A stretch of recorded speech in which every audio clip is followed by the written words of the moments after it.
Assalamualaikum warahmatullahi wabarakatuh. Perkenalkan, nama saya Nur Fatimah. Saya dan Korita Oktaviani Siregar akan menyampaikan materi tentang psikologi abnormal dan psikologi klinis. Sejarah psikologi abnormal. Sebelum adanya cabang ilmu psikologi abnormal, orang zaman dulu sudah memiliki problem abnormalitas, atau orang saat ini menyebutnya dengan kata gila. Masalah ini bahkan sudah ada sejak adanya peradaban manusia. Ada 3 tema utama dalam menerangkan gangguan psikologis sepanjang sejarah. Yang pertama mistik, yang kedua ilmu, yang ketiga humanitarian. Mistik secara umum ialah pengetahuan yang tidak rasional. Adapun pengertian mistik bila dikaitkan dengan ilmu agama, yaitu pengetahuan, ajaran atau keyakinan tentang Tuhan yang diperbolehkan dengan cara meditasi atau latihan spiritual yang bebas dari ketergantungan pada indera dan rasio. Yang kedua adalah ilmu yang berkaitan dengan proses mental baik normal maupun abnormal dan pengaruhnya pada perilaku. Yang ketiga ialah humanitarian, yaitu konsep psikologi karena berkaitan dengan perilaku manusia dan jiwa manusia. Pada masa prasejarah, perilaku abnormal kerasukan setan ini memberikan 2 penanganan. Yang pertama, trepanning atau melubangi tengkorak. Ketika seseorang mengalami perilaku abnormal, cara penyembuhannya yaitu dengan cara trepanation. Maksudnya, praktik yang dilakukan pada masa prasejarah yang bersifat kasar dengan cara membuat lubang pada tengkorak seseorang, kemungkinan untuk cara melepaskan kekuatan roh jahat. Ini adalah kisah bagaimana pada zaman atau kalangan primitif orang yang berperilaku abnormal dengan perilaku sedemikian rupa. Karena seperti yang kita tahu, pada zaman tersebut belum ada berkembangnya ilmu-ilmu pengetahuan tentang abnormalitas, bagaimana abnormalitas itu bisa terjadi dan bagaimana cara menangani atau penyembuhan orang-orang yang berperilaku abnormal. Yang kedua yaitu exorcism atau mengusir setan. Para pengusir roh jahat diperkerjakan untuk meyakinkan roh jahat bahwa tubuh korban yang mereka tuju pada dasarnya tidak dapat dihuni. Metode-metodenya meliputi berdoa, mengayunkan tanda salib ke hadapan korban, memukul dan mencambuk, bahkan membuat korban menjadi lapar. Apabila korban masih menunjukkan perilaku yang tidak sepatutnya, terdapat pengobatan yang bahkan lebih kuat seperti penyiksaan dengan peralatan untuk menyiksa. Tampak jelas bahwa penerimaan pengobatan tersebut akan termotivasi untuk menyesuaikan perilaku mereka sebaik mungkin sesuai dengan harapan sosial. Pada gerakan reformasi penanganan psikologi di Eropa dan Amerika Serikat pada tahun 1700-an, diantaranya yaitu Benjamin Rush Method. Rush dan kawan-kawan berpikir bahwa gangguan mental dapat dilawan dengan kekuatan yang diinduksi oleh metode mereka. Pada tahun 1800 sampai 1900, model alternatif penanganan psikologi dibagi menjadi 3 bagian.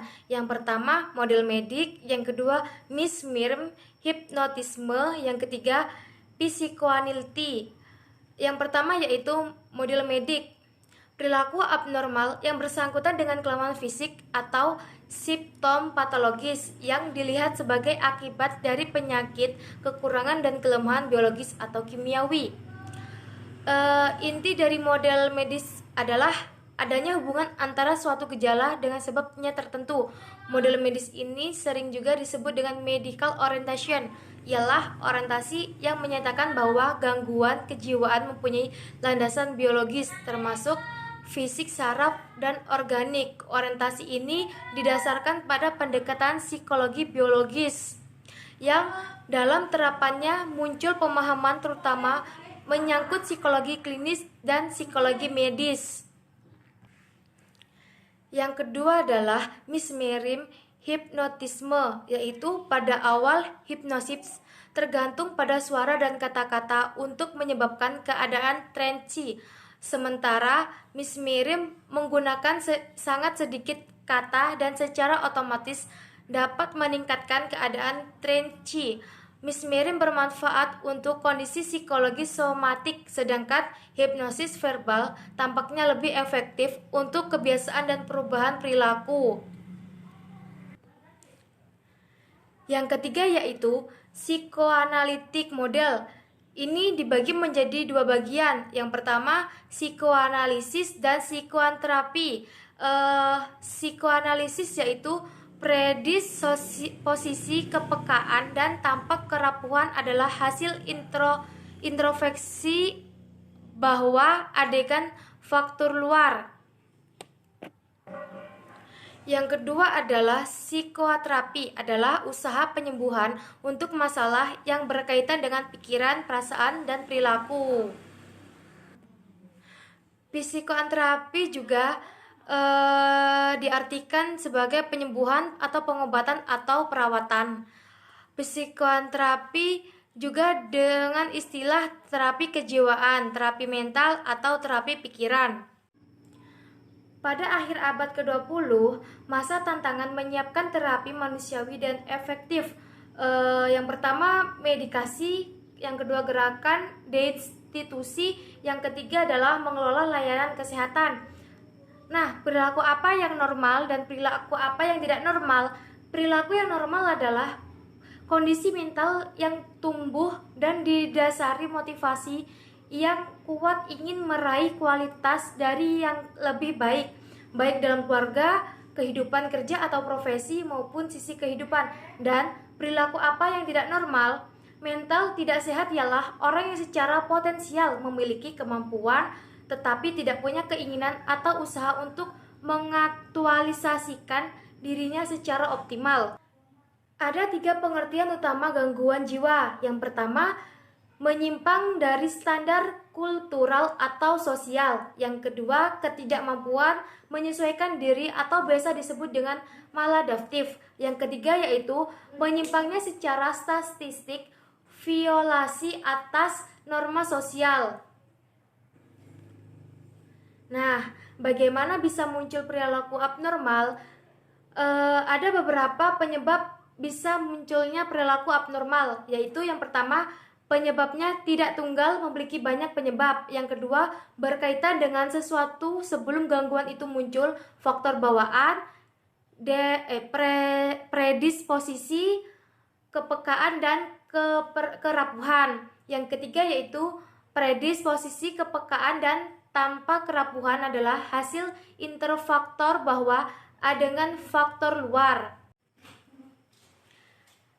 Ada 4 klasifikasi perilaku abnormal. Yang pertama, klasifikasi psikologi berdasarkan letak dominasi gangguan fungsi-fungsi psikologi kognitif, afektif, dan konatif. Yang kedua, klasifikasi fisiologis berdasarkan kenyataan proses mental memiliki dasar fal fisiologis fungsi sensorik dan fungsi motorik sistem syaraf.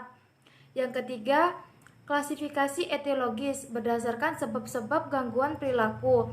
Yang keempat adalah klasifikasi simptomatologis berdasarkan gejala-gejala yang dialami. Aku di sini akan melanjutkan presentasi sebelumnya. Di sini aku masuk ke dalam contoh perilaku abnormal.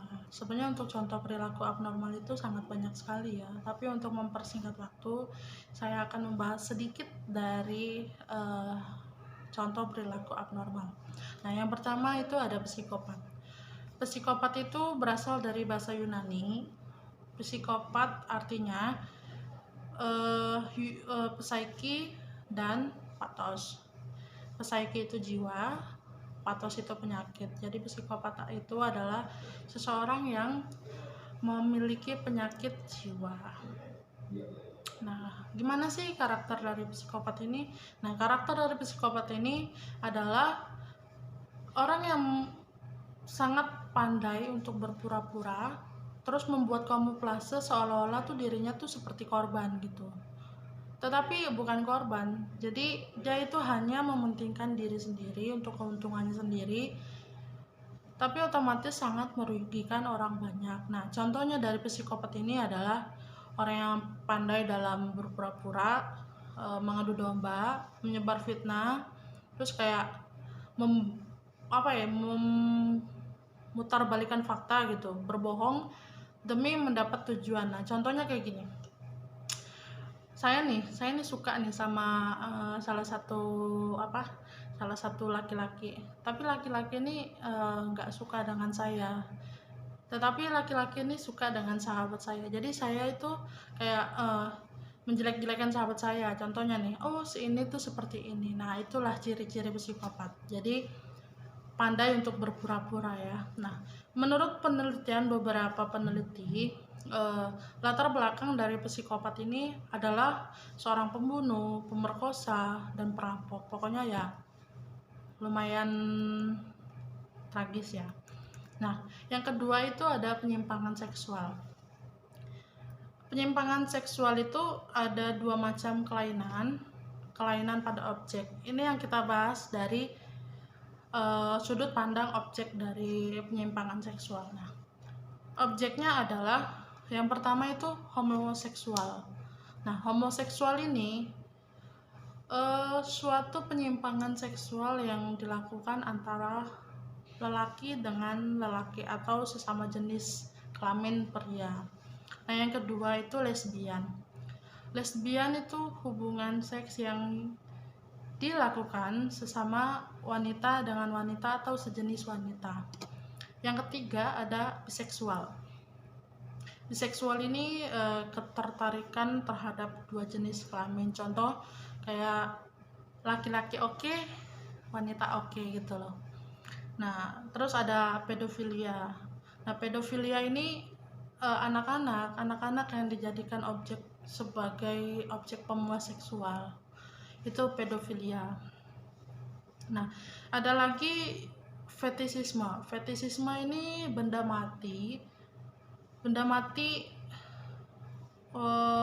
yang dijadikan objek sebagai pemuas penyimpangan seksualnya. Itu fetisisme. Ada lagi nekrofilia. Nekrofilia ini lebih sadis dari yang sebelumnya kita bahas. Nekrofilia ini menggunakan mayat. Jadi ya kalian tahu sih ya, mayat itu jangankan kita mau kayak penyimpangan seksual gitu, yang ngeliat mayat aja kita takut ya. Itu untuk nekrofilia. Jadi objeknya adalah mayat. Kalau bestiality ini objeknya adalah hewan dijadikan pemuas seksual. Nah itulah penyimpangan seksual ketika kita melihat dari objeknya. Nah ini kita bahas tentang cara dari objek pemuas seksual yang tadi kita sudah bahas. Di sini ada yang namanya eksibisionisme. Eksibisionisme ini memperlihatkan organ kelamin kepada orang lain. Contohnya kayak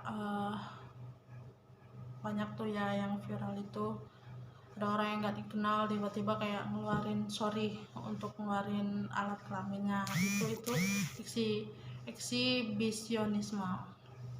Nah yang kedua itu ada masokisme. Masokisme adalah perbuatan yang menyakiti dirinya untuk mencapai kepuasan seksual tersebut.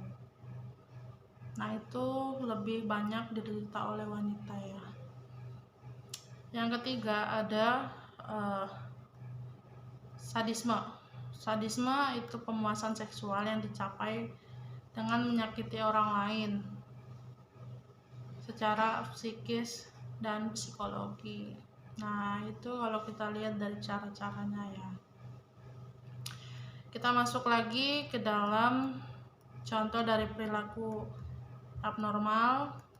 Ada yang disebut dengan histeria. Histeria itu apa? Histeria itu adalah gangguan mental yang timbul dari kecemasan intens gitu. Contohnya kayak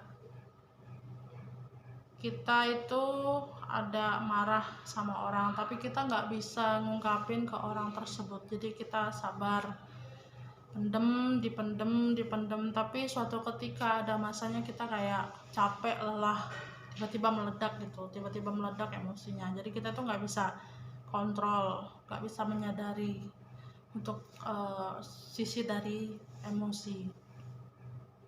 Nah itu histeris, kalau bahasa Indonesia itu histeris. Nah kita masuk lagi, ada yang namanya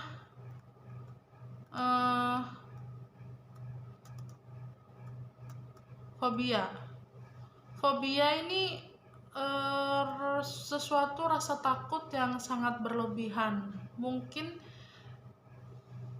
dia itu pernah memiliki kayak pengalaman yang begitu menyakitkan dirinya, sehingga dia tuh nggak bisa lupa, sehingga ketika ketemu benda tersebut atau barang tersebut, dia kembali shock gitu, kembali ke rasa takut yang terlalu berlebihan gitu. Kita boleh ngambil contoh kayak Raffi Ahmad lah ya. Kita udah tahu ya, Raffi Ahmad itu sangat fobia dengan rambutan gitu. Jadi menurut dia tuh rambutan itu kayak geli gitu. Nah itu yang disebut dengan fobia. Fobia itu rasa takut yang terlalu, istilah bahasa Indonesianya terlalu lebay lah ya gitu, yang nggak bisa dimiliki semua orang, itu fobia. Nah kita masuk lagi obsesi itu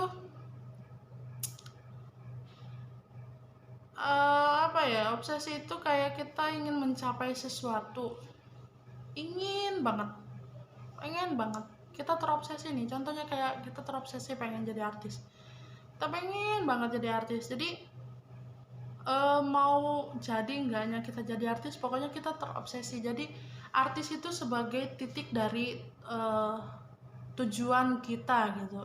Itu yang disebut dengan obsesi. Nah itulah contoh perilaku dari abnormal. Nah kita masuk perilaku abnormal. Gangguan mental digolongkan menjadi 2, yaitu psikosa atau yang kita sebut dengan psikosis. Yang kedua neurosa atau neuresis. Nah psikosa ini atau yang disebut dengan psikosis, gangguan mental yang berat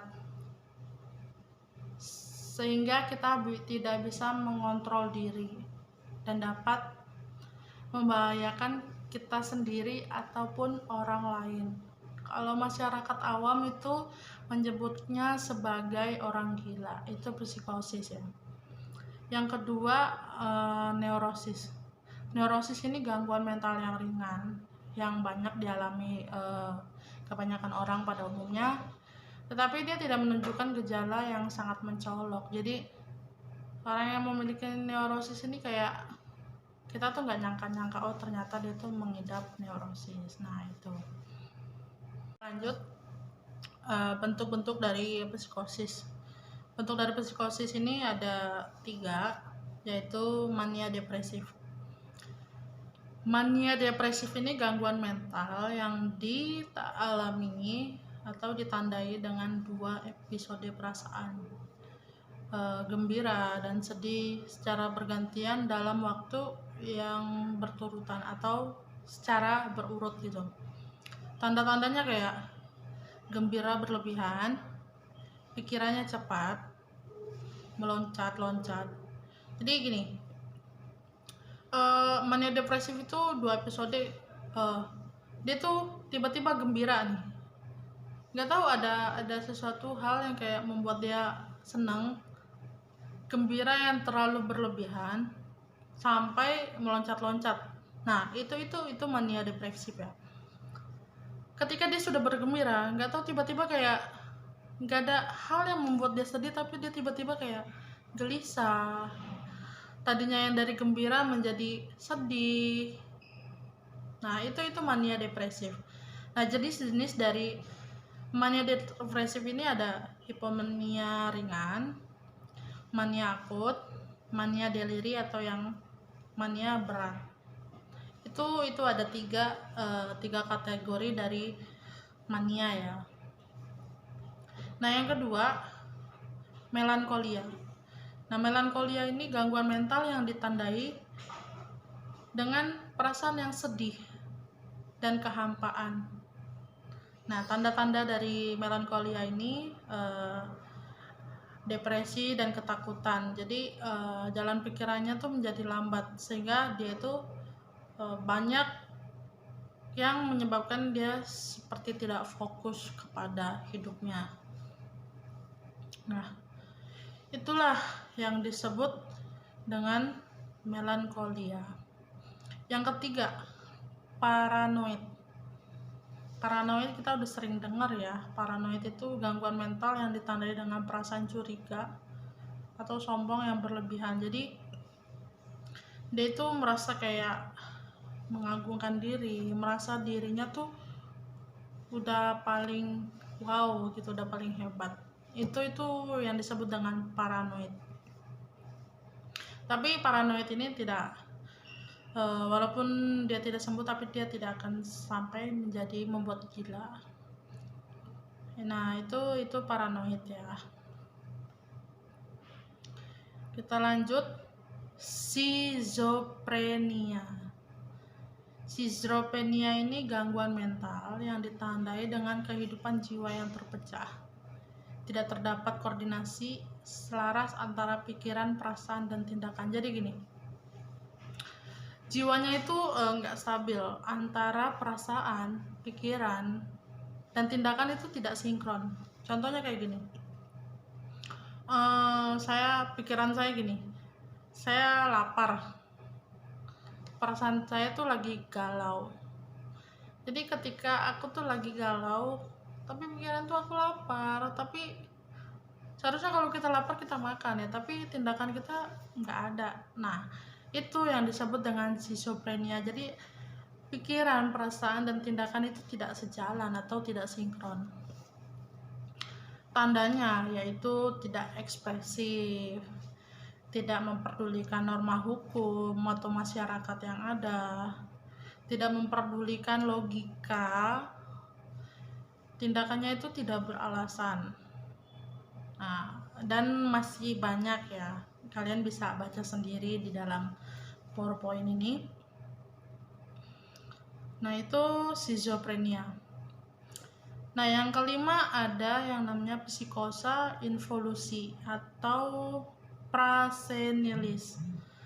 Nah, psikosa ini ada dikategorikan menjadi dua yang dilihat dari faktor umur. Nah, pada usia atau kita sebut dengan orang yang lanjut usia, lansia dari 45 tahun sampai ke 55 tahun itu disebut dengan psikosa involusi. Nah, usia dari 55 sampai 60 tahun kita boleh sebut dengan psikosa prasenilis. Tapi psikosa ini mirip dengan psikosa yang lain, cuman yang membedakan dilihat dari umur. Nah, itu psikosa involusi dan psikosa prasenilis. Itu ya. Jadi psikosa ini karakternya adalah yang ditandai dengan depresi, daya ingatnya tuh jadi menurun ya, karena itu tadi, karena faktor usia. Jadi apa ya, ingatannya tuh gini, istilah jelasnya singkatnya itu kayak lupa gitu. Nah, itu psikosa senilis. Jadi perilakunya kembali pada masa kanak-kanak. Contohnya kayak pengen disuapin lagi kan. Kalau misalnya ada cucuan nih, ih nenek, kok nenek udah gede tapi kok disuapin. Nah itu yang disebut dengan psikosa senilis ya. Jadi karakternya itu gampang lupa, terus kedua kembali lagi kepada masa kanak-kanak. Itu yang namanya psikosa senilis. Itu bentuk-bentuk dari psikosa ya. Masih ingat nggak tadi psikosa apa? Masih udah lupa ya? Oke, kita lanjut ya. Nanti kalian bisa flashback kembali, bisa di baca kembali ya. Oke, aku lanjut bentuk-bentuk dari neurosis. Neurosis tadi adalah gangguan mental yang tidak berat. Ya. Nah, yang pertama itu ada nervositas. Nervositas ini ditandai dengan penderita tidak tenang, terus tidak tahan lama dalam mengerjakan sesuatu, tidak dapat konsentrasi dalam bekerja, dan mudah terkejut. Itu yang namanya nervositas. Jadi dia tuh gampang bosan, tidak tahan lama dalam mengerjakan sesuatu, itu dia gampang bosan gitu. Terus nggak tenang, kayak apa ya, cicilan ke sana ke sini. Nah itu yang disebut dengan nervositas. Terus yang kedua ada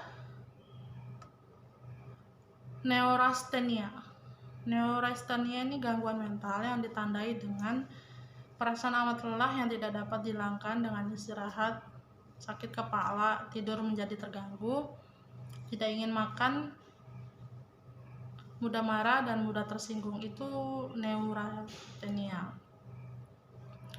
Jadi apa ya, capek, kayak apa sih, perasaannya tuh lelah, tapi kalau kita istirahat tuh tetap aja perasaannya tuh masih ada gitu, masih nggak bisa hilang. Nah tidur juga kita nggak bisa tenang, kayak mau makan juga nggak selera. Nah itu yang disebut dengan neurasthenia. Nah histeria tadi kita udah bahas sebelumnya. Histeria adalah gangguan mental yang ditandai oleh kehilangan kesadaran. Penderita berteriak, memukul, membuat aneka gerakan. Kesadarannya itu hanya menurun saja, tapi nggak hilang. Jadi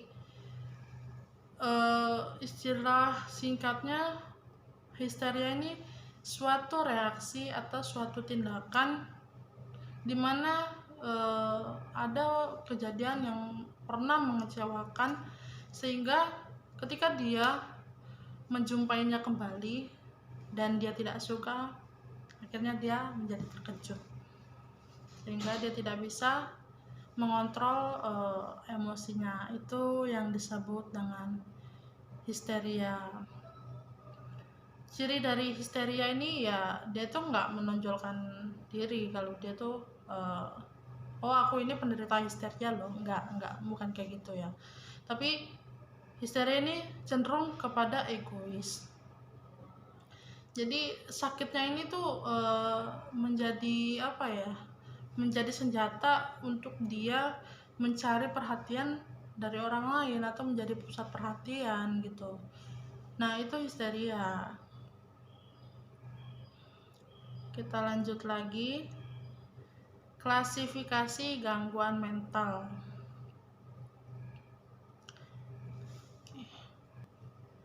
Nah, klasifikasi pada tahun 1992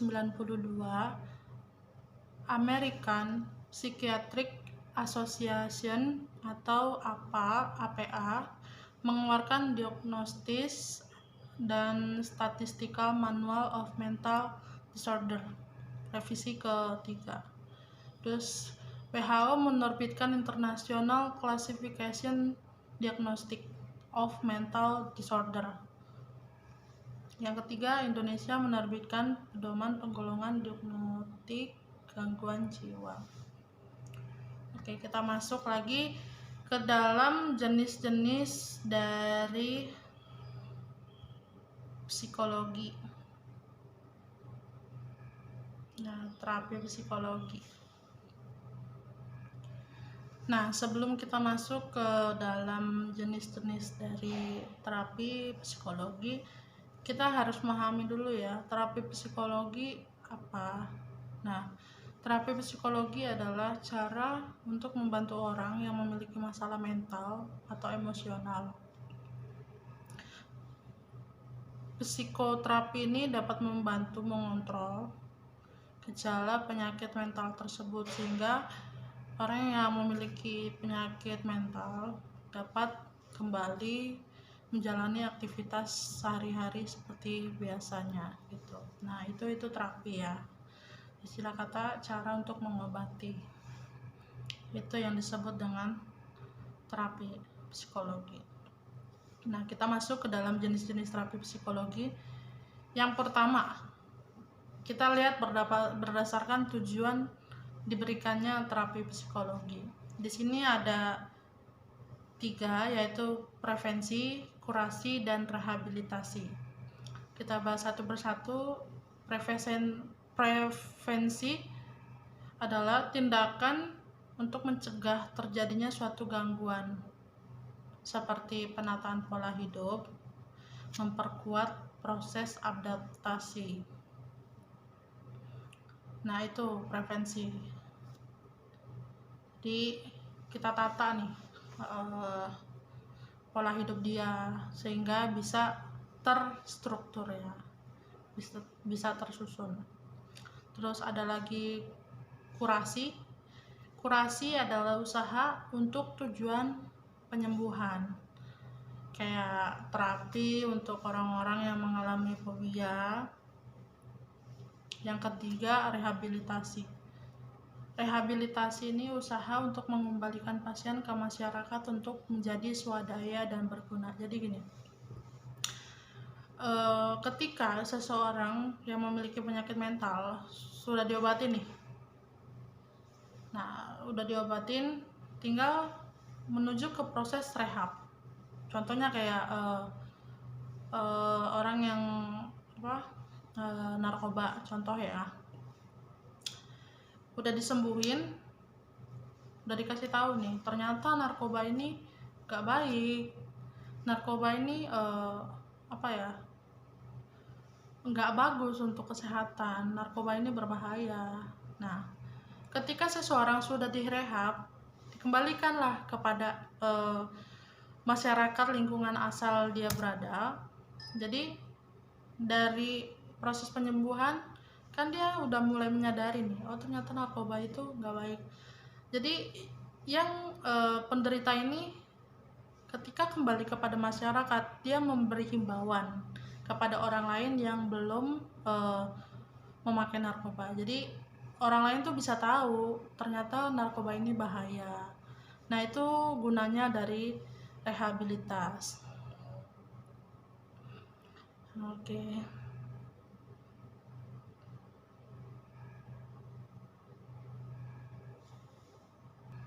Sorry, ada kendala sedikit dari PPT aku.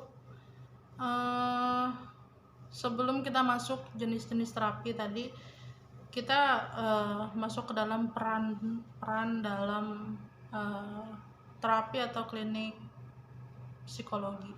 Nah, peran dari klinik psikologi ini ada terapi atau intervensi. Nah, intervensi ini terapi atau konseling, jadi membantu klien menyelesaikan permasalahan psikologis terutama pada sisi emosional.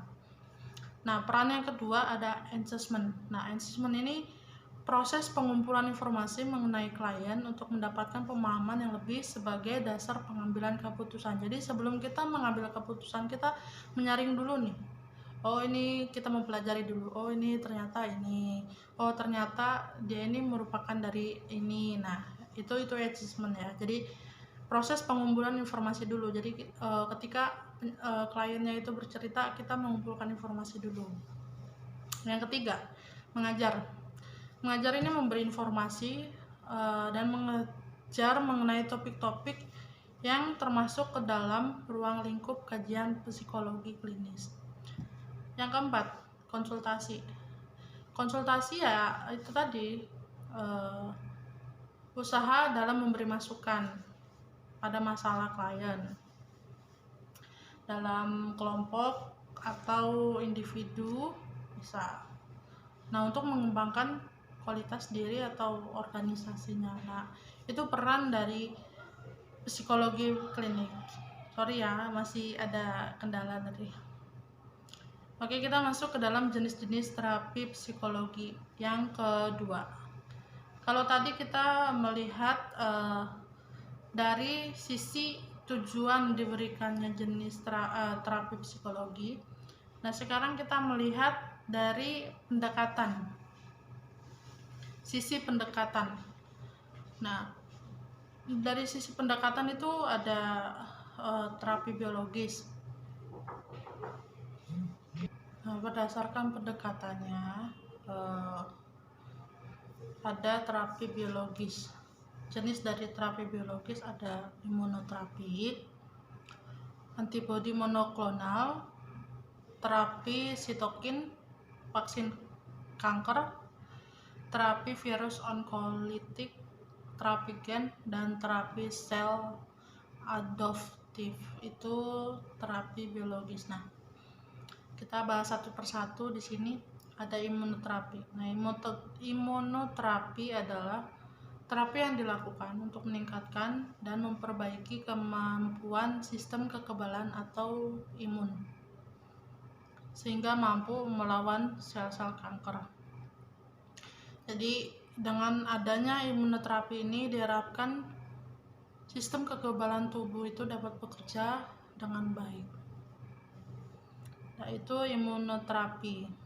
Nah, yang kedua ada antibodi monoklonal.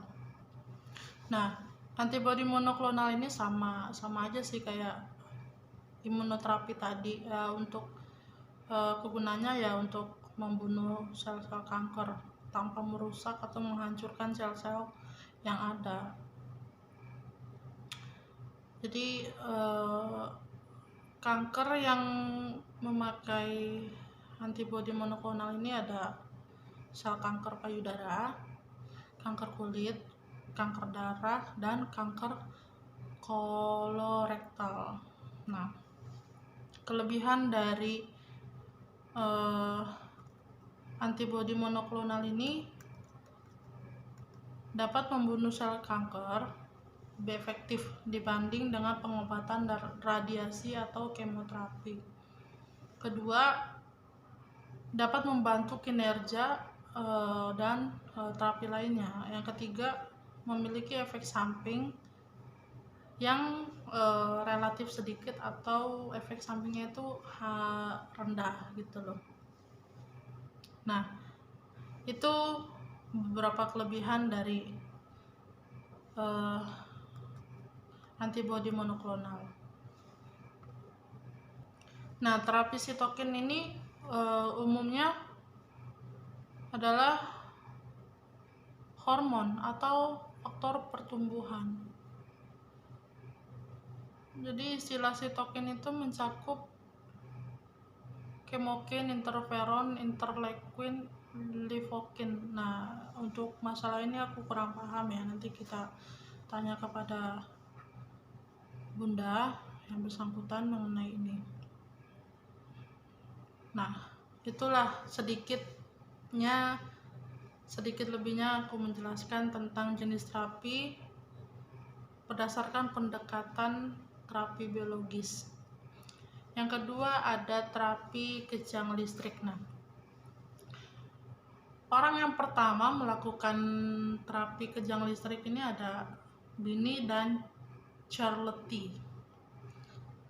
Mereka melakukan terapi kejang listrik ini ketika mereka mendapatkan pasien yang mengalami depresi atau gangguan bipolar, skizofrenia, agitasi, stupor, dan katatonik.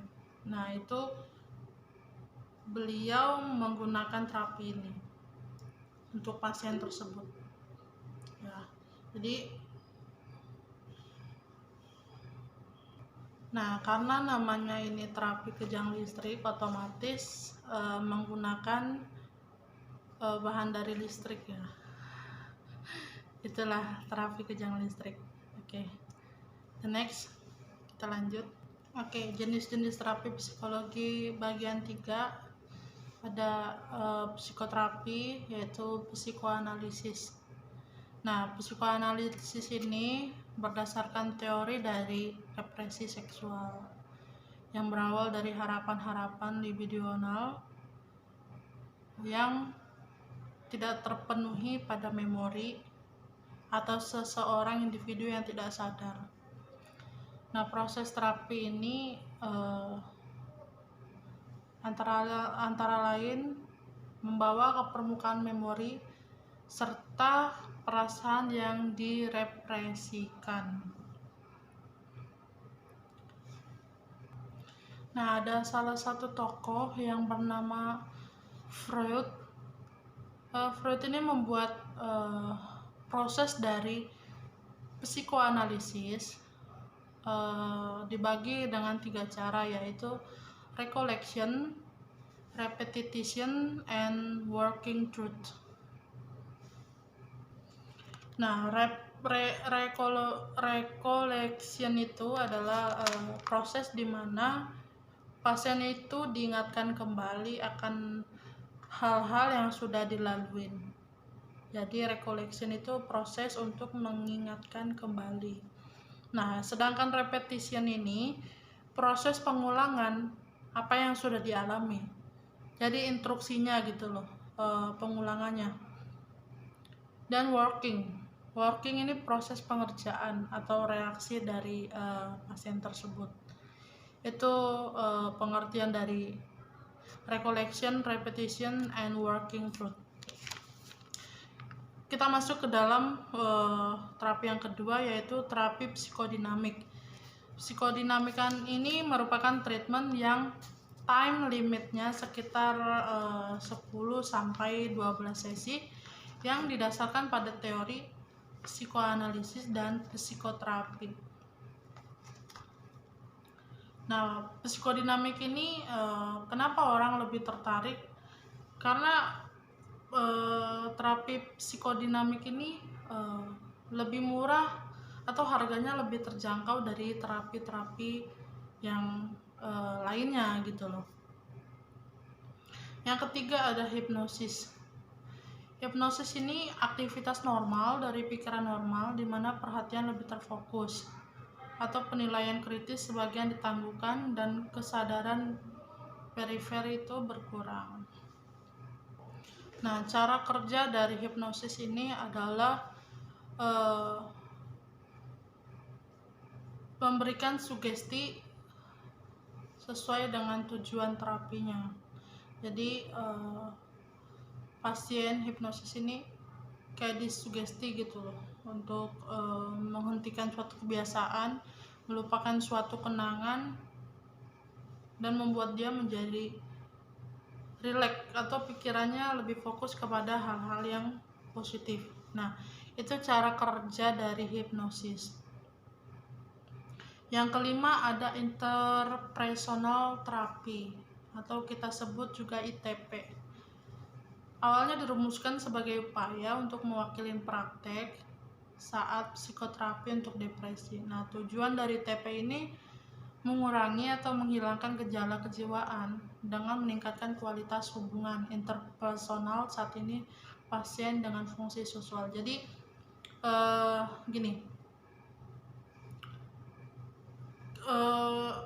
ini lebih kepada meningkatkan kualitas relasi antara pasien dan masyarakat atau sosial. Itu prakteknya ya, praktek interpersonal terapi seperti itu. Nah, kita masuk ke dalam teori psikoanalisa Sigmund Freud. Nah, ini biografi dari Freud tadi. Freud ini lahir pada tanggal 6 Mei 1856 di kota kecil bernama Freiburg, wilayah Moravia. Awalnya Freud ini mengembangkan psikoanalisis ketika dia bertemu seorang dokter dari Wina yang mengobati seorang gadis berusia 21 tahun yang menderita gejala-gejala histeris. Dokter ini bernama Joseph Breuer. Ia mengobati gadis tersebut dengan metode hipnosa. Nah, metode ini terus dikembangkan oleh Freud hingga menjadi metode asosiasi bebas yang dipakai dalam psikoanalisis. Nah, psikoanalisis menurut Freud ini cara untuk mengobati orang yang menderita gangguan pada sistem saraf otak. Oke, itu sekilas dari biografi Sigmund Freud ya. Teori Freud tentang kesadaran, sebenarnya Freud ini bukan orang yang pertama sih yang menemukan ide tentang alam sadar, tetapi dikembangkan kembali dan lebih terkenal ya dari teori Freud ini, yang lebih terkenal daripada teori-teori sebelumnya. Nah, versi ide alam sadar ini dibagi menjadi 3 menurut Freud itu, yaitu conscious mind, unconscious mind, dan satu lagi ada pertama conscious mind, kedua proses sadar, ketiga unconscious mind. Maaf, aku nggak terlalu pintar dalam bahasa Inggris, intermezzo ya guys. Oke. Kehidupan jiwa manusia itu ada 3 tingkat kesadarannya, yaitu conscious mind, unconscious mind, dan proses sadar. Itu ya. Alam sadar adalah apa yang kita sadari pada saat-saat atau momen-momen tertentu. Jadi indera kita berasa, terus ingatan pemikiran kita di bawah alam sadar, terus perasaan apa yang kita rasakan di alam sadar tersebut. Nah, itu teori dari Sigmund Freud ya. Oke. Kesimpulannya adalah psikologi klinis adalah salah satu bidang terapan psikologi terapan. Jadi selain psikologi pendidikan, ada psikologi industri dan organisasi. Psikologi klinik menggunakan konsep dan teori psikologi abnormal, psikologi perkembangan, psikopatologi, dan psikologi kepribadian. Dan di samping itu juga menggunakan prinsip-prinsip dalam asesmen dan intervensi. Yang ketiga, konsep dan prinsip itu diterapkan dan digunakan agar dapat memahami, memberi bantuan bagi mereka yang mengalami masalah-masalah psikologi, dan memberikan bantuan mereka sesuai gangguan penyesuaian diri dan tingkah laku abnormal. Jadi secara sempitnya itu psikologi klinik mempelajari orang-orang abnormal. Secara luasnya membahas dan mempelajari kesulitan-kesulitan serta rintangan-rintangan emosional tanpa memandang pasien ini abnormal atau normal. Nah, itu kesimpulan dari materi hari ini. Kami sadar bahwa materi ini sangat banyak sekali kekurangan, tetapi ketika kalian semua sudah menontonnya, kita harap kita bisa belajar bersama, kita bisa berdiskusi bersama, karena manusia tidak luput dari kekurangan ya. Nah, sekian dari kesimpulan atau materi yang kami sampaikan. Saya dan Fatimah mengucapkan banyak terima kasih, terutama kepada teman-teman semua yang sudah menonton. Akhir kata, saya ucapkan Assalamualaikum warahmatullahi wabarakatuh. Bye-bye.